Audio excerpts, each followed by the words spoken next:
Pourquoi dit-on que Jésus est lumière? Avant de commencer, n'oubliez pas de vous abonner à notre chaîne et d'activer la cloche de notification pour ne pas rater nos prochaines vidéos. La question: lumière et salut sont intimement liés? Et la lumière divine est omniprésente dans la Bible? Au retour du caté, Gaspard raconte à sa mère ce qu'il vient d'apprendre. Tu sais, chandeleur, ça veut dire fête des chandelles.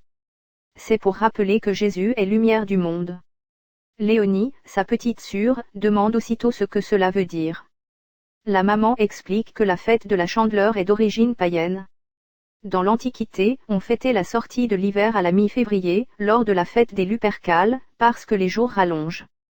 À cette occasion, les Romains défilaient dans les rues avec des flambeaux pour célébrer le retour à la lumière. L'Église a transformé ce rite païen en fête religieuse. Au Moyen Âge, les chrétiens organisaient des processions pendant lesquelles ils portaient des chandelles, ou bougies, bénies, symbole de la lumière du Christ. D'où le nom de Chandeleur, fête des chandelles. Sentant Léonie un peu perdue, sa maman revient à l'essentiel, la lumière divine qui éclaire le monde.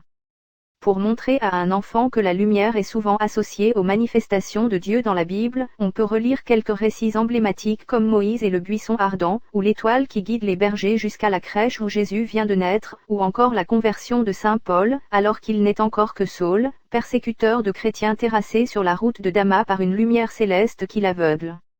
Dans ces récits, la lumière éblouissante de Dieu transforme la vie de ceux qui la croisent. Elle chasse les ténèbres. Ce n'est pas un hasard si le diable est appelé « prince des ténèbres », si Jésus est arrêté à la nuit tombée, si alors qu'il agonise, l'obscurité se fait sur toute la terre. Pour rendre ce symbole de la lumière plus accessible aux très jeunes, on peut leur demander si la petite lampe allumée ne rend pas l'obscurité moins effrayante quand on a peur de s'endormir dans le noir. De même, le Christ nous rassure lorsque la vie est obscurcie par soucis ou peines. Jésus est pour les chrétiens la lumière qui brille dans la nuit, parce que sa mort et sa résurrection attestent que la vie est plus forte que la mort.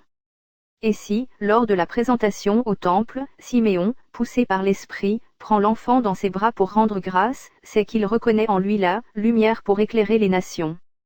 Lumière et salut sont liés, l'homme, juste et pieux, annonce que désormais tous les hommes seront guidés par la lumière du Christ. Vous avez aimé cette vidéo? Dis-nous tout en laissant un commentaire.